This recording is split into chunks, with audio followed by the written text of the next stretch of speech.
ابتدائی آیات کے اندر بھی قبلے کی بحث تھی، اور یہاں پر بھی اسی بحث کو، اور اگلے رکوع کے اندر بھی اسی بحث کو لے کر اللہ تعالیٰ نے یہی مضمون چلایا ہے۔ کل قبلے کے متعلق چند باتیں میں نے ذکر کر دی تھیں۔ یہ آج کے جو سبق ہے، یہ جو آیات ہیں، تقدیم تاخیر آیات کی آگے پیچھے قرآن کے اندر جہاں لکھی گئی ہیں اس میں ہے مضمون کے اعتبار سے، تو یہ مضمون کے اعتبار سے پہلے ہیں، جس کا ذکر کل بھی ہوا تھا۔ پچھلی آیات میں بھی یہی بتایا کہ اصل مقصد یہ ہے، اللہ یہ دیکھنا چاہتے ہیں کہ کون اللہ اور اس کے رسول کے حکموں پر بلا چون چراں تسلیم کر لے۔ آج بھی عصر کی نماز وہاں پڑھائی نا عمر مسجد کے اندر، وہاں یہ 2-3 دنوں سے بحث چل رہی ہے۔ میں یہاں تو یہ مسئلہ بتا چکا ہوں۔ تو اذان جب ہوتی ہے نا، اذان تو مؤذن جب اذان مکمل کرتا ہے تو مؤذن بھی کہتا ہے لا الہ الا اللہ، آگے سے سپیکر کے اندر کہہ دینا محمد الرسول اللہ۔ سننے والا بھی جب اذان سنتا ہے، مؤذن کہتا ہے لا الہ الا اللہ، وہ کہتا ہے محمد الرسول اللہ۔ تو مسئلہ ذکر کیا میں نے بتلایا کہ یہ سنت نہیں ہے۔ سنت یہ ہے، حضور علیہ الصلوۃ والسلام کا فرمان ہے کہ جو الفاظ مؤذن کہے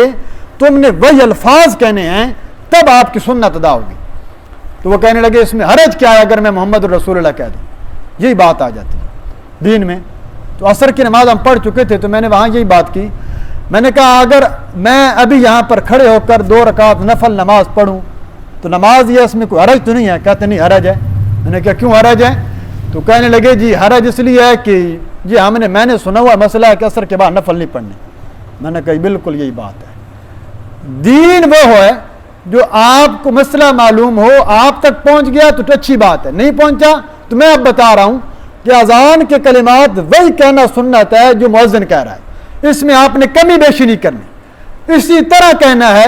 مؤذن تو ویسے بھی جواب، مؤذن تو اذان دے رہا ہے نا، یہ تو حکم تھا سننے والے کے لیے۔ اگر آپ کلمہ پورا کر رہے ہیں تو مطلب نعوذ باللہ کہنے کا مطلب یہ ہے کہ حدیث کے اندر کہیں کلمہ کم آیا اور آپ نے اس کو مکمل کر دیا۔ یہ جو کلمہ شریف جتنے ہمارے 6 کلمے ہیں، یہ علماء نے مختلف حدیثوں سے یہ الفاظ نکال کر اس کے اندر معنی بڑے خوبصورت ہیں، اور اس کے اندر انسان کے عقائد کی بہت ساری چیزیں آ جاتی ہیں، یکجا کر دیا۔ کوئی باقاعدہ حدیث کے اندر شہادتین کا ذکر ملتا ہے، جو بار بار دوسرا کلمہ جو ہے، پہلا کلمہ قرآن میں بھی الگ الگ ہے، لا الہ الا اللہ الگ ہے، محمد الرسول اللہ سورۃ الفتح کے آخر کے اندر الگ آیا، تو ملا کر ایک کلمہ بن جاتا ہے تاکہ عقیدے کا اظہار ہو جاتا ہے۔ تو پھر انہیں بات سمجھ آئی۔ تو بتلانے کا مقصد یہ ہے کہ اللہ کہتے ہیں کہ جب علم نہ ہو تو پوچھ لیں، پوچھ لیا، مسئلہ سمجھ آ گیا، اب اس میں اپنا اعتراض کہ مجھے یہ بات دل نہیں لگی، یہ نہیں کہنا چاہیے۔ دل لگے نہ لگے، اگر مسئلہ حق ہے اور مسئلہ ٹھیک ہے، دلیل کے مطابق ہے، تو فرمایا کہ اس کو تسلیم کر لینا۔ یہی اللہ کی منشا تھی کہ قبلے والے مسئلے میں ہم دیکھتے ہیں کہ کون حجت سے کام لیتا ہے اور کون کہتا ہے آمنا و صدقنا، جیسے حضور نے کہہ دیا، اس سے بڑھ کر اور کیا ہو سکتا ہے۔ وہ جو اکثر میں مثال دیا کرتا ہوں حضرت عبداللہ بن جعفر رضی اللہ تعالیٰ عنہ کی، جعفر طیار غزوہ موتا میں شہید ہوئے نا، یوں علم لے کر لڑ رہے ہیں، حضرت علی کے بھائی ہیں حضرت جعفر بن ابی طالب، کافر نے تلوار ماری، دایاں بازو کٹ گیا، جھنڈا نہیں گرنے دیا، فوراً بائیں ہاتھ میں پکڑ لیا، اس نے بائیں ہاتھ میں تلوار ماری، بایاں بازو کٹ گیا، سینے کے ساتھ لگا لیا، لیکن بالآخر انہوں نے شہید کر ڈالا۔ بعد میں حضرت خالد بن ولید رضی اللہ تعالیٰ نے وہ جھنڈا سنبھال لیا۔ اللہ کے نبی صلی اللہ علیہ وسلم مسجد نبوی جنگ میں شریک نہیں ہے،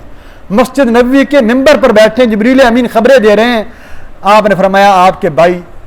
جعفر بن ابی طالب شہید ہو گئے ہیں، اب جھنڈا پکڑ لیا ہے، سیف من سیوف اللہ، اللہ کی تلواروں میں سے ایک تلوار نے جھنڈا لے لیا ہے۔ وہاں اللہ کے نبی نے حضرت خالد کو سیف اللہ کا لقب عطا کیا تھا، اور اللہ کی تلوار کبھی ٹوٹے گی نہیں، اور فرمایا اللہ نے حضرت خالد کے ہاتھ پر فتح عطا کر دیا۔ واپس آئے حضرت جعفر رضی اللہ تعالیٰ عنہ کے گھر، 2-3 دن کے بعد تشریف لے گئے، تو عبداللہ بن جعفر کہتے ہیں میری والدہ بھی رونے لگی اور مجھے بھی ساتھ سر پہ ہاتھ پھیرا، اور میں نے کہا یا میری والدہ نے کہا کہ یا رسول اللہ دل کو اطمینان نہیں ہو رہا، اگر تو جعفر جنت میں ہے تو پھر تو بات ہے کہ ٹھیک ہے، اور اگر اللہ نہ کرے کہیں اور گیا تو پھر ہمیں رونا چاہیے۔ آپ نے فرمایا جعفر صرف جنت میں نہیں گیا، اللہ نے اس کو جنت الفردوس میں اعلیٰ مقام عطا کیا ہے، اور دنیا کے 2 بازوؤں کے بدلے میں اللہ نے اس کو 2 پر عطا کیے ہیں، جس کے ذریعے جنت کے اندر اڑتا پھرتا ہے، جہاں چاہتا ہے، جہاں دل کرتا جاتا ہے۔ تب حضرت جعفر کا لقب پڑا طیار۔ طیار کہتے ہیں طیارے سے، طیارہ کہتے ہیں طیر، پرندہ بھی کسے کہتے ہیں؟ اڑتا ہے، اڑنے والا جعفر طیار، اڑنے والے جعفر۔ اب عبداللہ بن جعفر کہتے ہیں میں آ گیا اللہ کے نبی۔ آپ نے فرمایا عبداللہ، میں نے کہا یقین۔ آپ فرمایا عبداللہ اگر ابھی تک یقین نہیں آ رہا نا تجھے، میں اللہ سے دعا کرتا ہوں اللہ آسمانوں کے پردے ہٹا کر تجھے تیرے والد کی زیارت کرا دے گا کہ وہ جنت کے اندر اڑتے پھر رہے ہیں۔ صحابہ بھی ساتھ کھڑے ہیں۔ حضرت عبداللہ بن جعفر کہنے لگے نہیں یا رسول اللہ، بس آپ نے فرما دیا مجھے یقین ہو گیا کہ میرا باپ جنت میں ہے۔ حضور علیہ السلام جب تشریف لے گیا نا تو ساتھ کھڑے صحابہ ساتھیوں نے کہا عبداللہ آج تو نے بڑا موقع ضائع کر دیا۔ کیوں جی؟ آج ہمیں بھی دنیا کے اندر جنت کی زیارت ہو جاتی، تو نے یہ موقع ہم سے چھین لیا۔ عبداللہ نے فرمایا کہ کیا تمہیں نہیں لگتا کہ میرا دل کر رہا تھا کہ میں اپنے بابا کو دیکھوں؟ اگر میں یوں کہہ دیتا نا کہ حضور مجھے دکھلائیے، تو پھر مطلب یہ تھا کہ عبداللہ کو حضور کی بات کا اعتبار نہیں تھا، اپنی آنکھوں پہ اعتبار تھا، اور میرا ایمان ہے کہ میری آنکھیں تو دھوکہ کھا سکتی ہیں، حضور کا فرمان دھوکہ نہیں کھا سکتا۔ یہ اسلام ہے۔ حضور نے کہہ دیا، دین اسلام کے اندر بات آ گئی، بس سب کچھ تسلیم کر لیا۔ اللہ کہتے ہیں یہی تمہارا امتحان تھا، بعض اوقات ہم ظاہری چیز چھین لیا کہتے ہیں، حکمتیں ہم جانتے ہیں، حکمتوں کے پیچھے نہ پڑو، کہہ دو کہ ہم اس بات کو تسلیم کرتے ہیں، اللہ کی مدد تمہارے ساتھ شامل حال ہو جائے گی۔ اب آئیے جی دیکھیے، فرمایا قد نرا تقلب وجہک فی السماء، تحقیق نرا ہم دیکھ رہے ہیں، تقلب وجہک، قلب کہتے ہیں پھرنا، اور جب اس کے اندر شد آ جائے نا تقلب، اس کا مطلب بار بار پھرنا۔ تحقیق ہم دیکھ رہے ہیں تقلب وجہک فی السماء، آپ کا بار بار پھرنا اپنے چہرے کو آسمان کی جانب، آپ بار بار آسمان کی جانب چہرہ کرتے ہیں، ہم اچھی طرح دیکھ رہے ہیں۔ فَلَنُوَلِّيَنَّكَ قِبْلَةً تَرْضَاهَا، فرمایا کہ آپ غم نہ کیجئے، البتہ پھیریں گے ہم آپ کو قبلتاً، اس قبلے کی جانب، ترضاہا جس کی آپ خواہش رکھتے ہیں، جو آپ چاہتے ہیں اللہ آپ کو اس قبلے کی جانب پھیر دے گا۔ یہاں یہ بات تسلی دی، فوراً حکم آ گیا، فَوَلِّ وَجْهَكَ شَطْرَ الْمَسْجِدِ الْحَرَامِ، پس پھیریے اپنے چہرے کو شطر المسجد الحرامی، طرف مسجد حرام کے، مسجد حرام کی جانب پھیر لیجیے اپنے چہرے کو۔ وَحَيْثُ مَا كُنْتُمْ، اور تم جہاں کہیں بھی ہو وہ، فَوَلُّوا وُجُوهَكُمْ، پھیرو تم اپنے چہروں کو، شطرہ اس مسجد حرام کی جانب۔ وَإِنَّ الَّذِينَ أُوتُوا الْكِتَابَ، اور بے شک وہ لوگ جنہیں کتاب دی گئی، لَيَعْلَمُونَ، وہ اچھی طرح جانتے ہیں، أَنَّهُ الْحَقُّ مِنْ رَبِّهِمْ، کہ یہ قبلے کی تبدیلی کا حکم، انہو یہ قبلے کی تبدیلی کا حکم، الحق یہ پکی بات ہے، من ربہم ان کے پروردگار کی جانب سے، وَمَا اللَّهُ بِغَافِلٍ عَمَّا يَعْمَلُونَ، اور اللہ ان کے تمام وہ جو کام کرنے والے ہیں ان سے غافل نہیں ہے، یعنی اللہ خبردار ہے، اللہ کو تمام اعمال وہ جو کر رہے ہیں ان کی اچھی طرح خبر ہے۔ یہاں دیکھیے جی، 2 باتیں اللہ نے یہاں ذکر کی ہیں۔ پہلے اللہ تعالیٰ نے حضور نبی کریم صلی اللہ علیہ وسلم کا، میں نے کل بتلا دیا، مفسرین کی 2 رائے ہیں، کہ ایک رائے یہ جو جمہور کی رائے ہے وہ یہ ہے کہ اللہ کے نبی صلی اللہ علیہ وسلم چاہتے تھے کہ کسی طریقے یہ قبلہ تبدیل ہو جائے تاکہ یہود کی مخالفت ہو، اور میں بیت اللہ یہ 17 مہینے بھی جو بیت المقدس رہا ہے نا قبلہ، صحابہ کہتے ہیں حضور اس طرح کھڑے ہوتے کہ بیت المقدس کی جانب بھی رخ ہو جائے، مدینہ کی بھی کوشش کرتے کہ بیت اللہ کی جانب بھی ہو، کوئی ایسی درمیانی جگہ پر، لیکن مدینہ میں یہ ممکن بہت کم تھا، اور لہٰذا آپ صلی اللہ علیہ وسلم چاہتے تھے کسی طریقے میری خواہش تھی کہ بیت اللہ، تو اللہ تعالیٰ نے آپ کی اس خواہش کو پورا کر دیا۔ حضرت مولانا حسین وانی رحمہ اللہ اور باقی حضرات کے نزدیک میں نے بتایا، دیگر مفسرین کہتے ہیں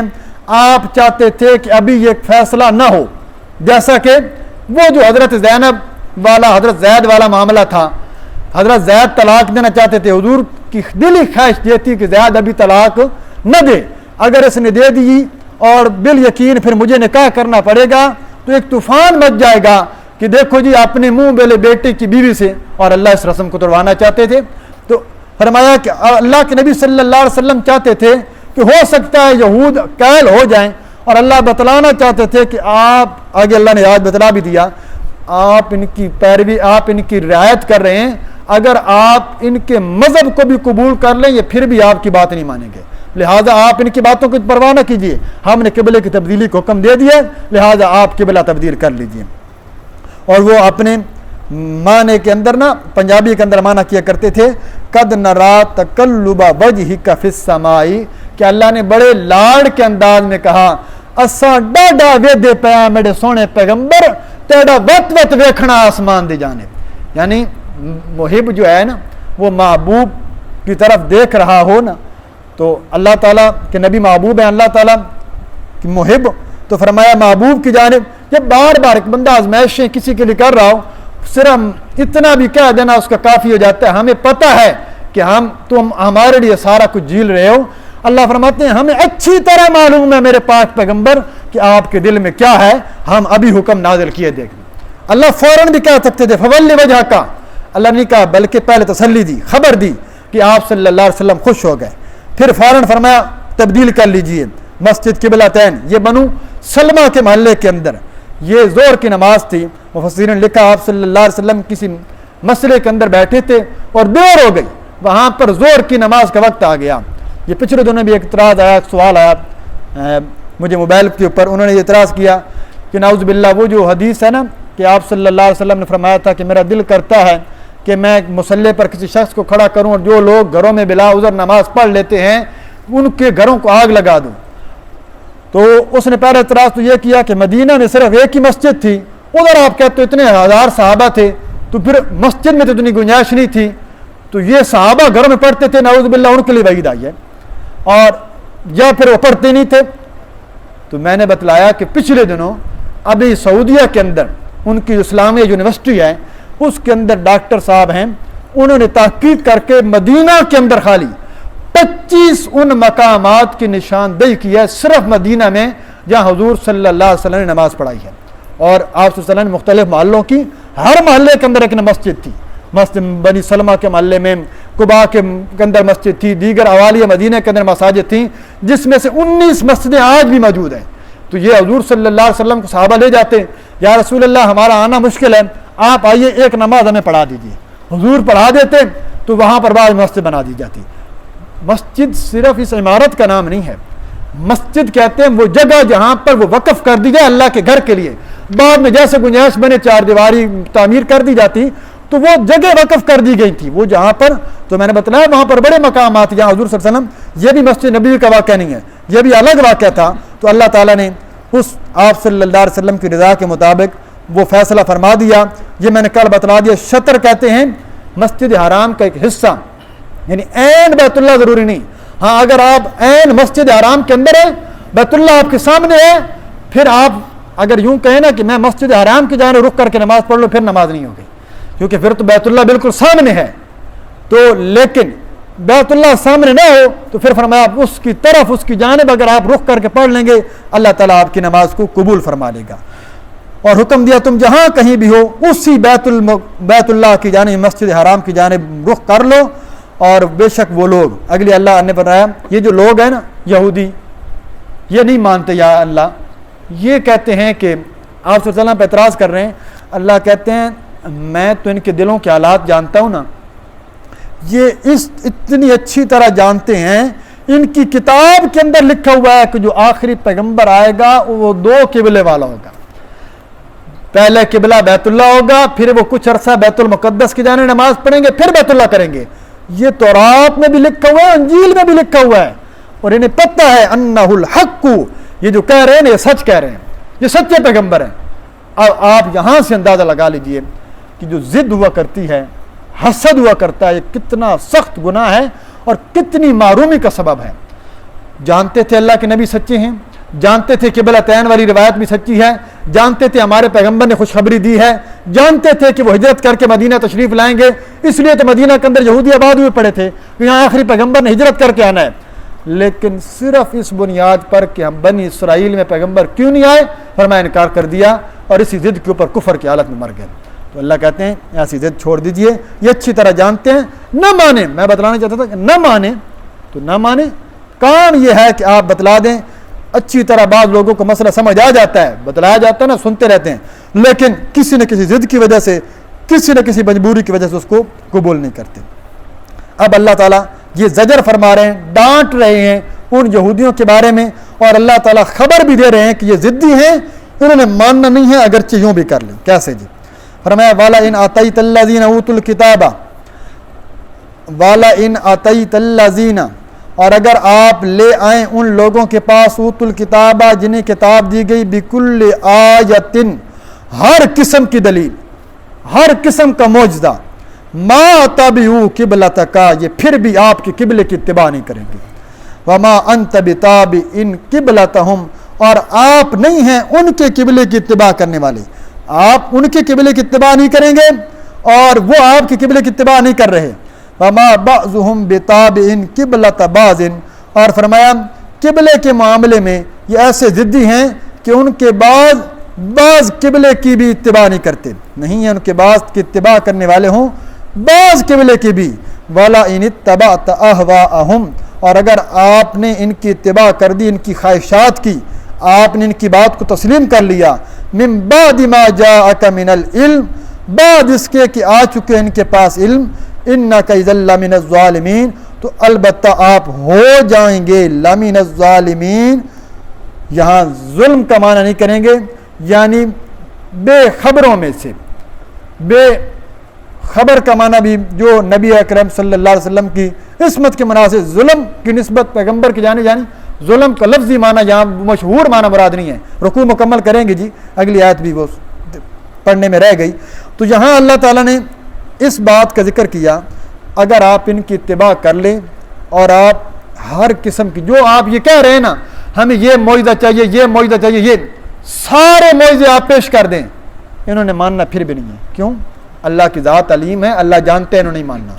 اللہ کو پتہ ہے کہ انہوں نے ماننا نہیں ہے، لہٰذا آپ ان کی اتباع مت کیجئے۔ اور اگر آپ نے ان کی یہ سنانا امت کو مقصود ہے، حکم بشک نبی کو ہے لیکن مقصود امت کو ہے کہ اگر آپ نے اتباع کی، ان کی خواہشات کی، تو فرمایا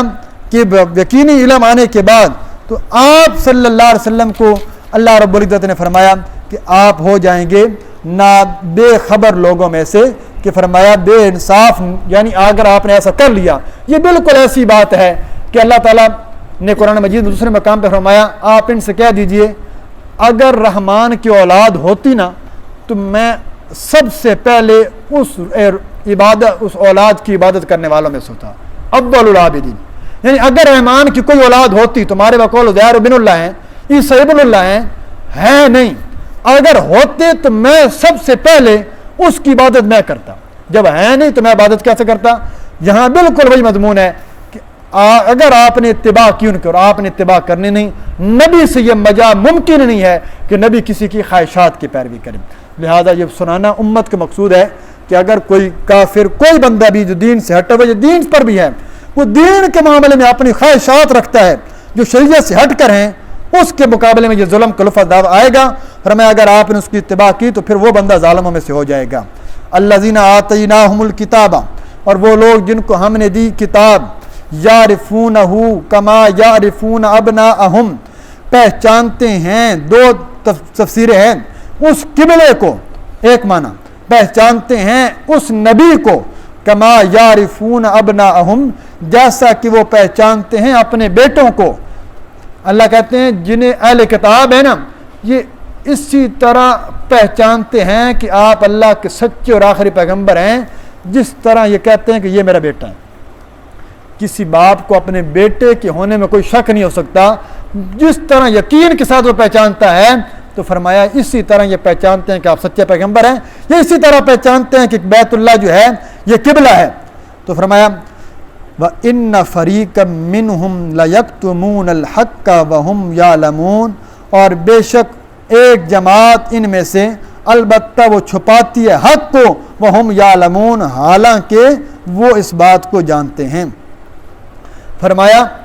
کہ یہ لوگ اتنا یقینی طور پر جانتے ہیں کہ آپ سچے پیغمبر ہیں، لیکن اس کے باوجود کس کو چھپا رہے ہیں؟ حق کو۔ اللہ نے حق چھپانے والے یہودی علماء کی بڑی مذمت بیان کی ہے۔ مسئلہ پتہ ہو پھر چھپانا۔ حضرت عبداللہ بن سلام کے حوالے سے لکھا ہے، فرمایا کہ مجھے اپنے اس بیٹے کی پہچاننے کے اندر یا اس کے حلالی ہونے میں تو شک ہو سکتا ہے،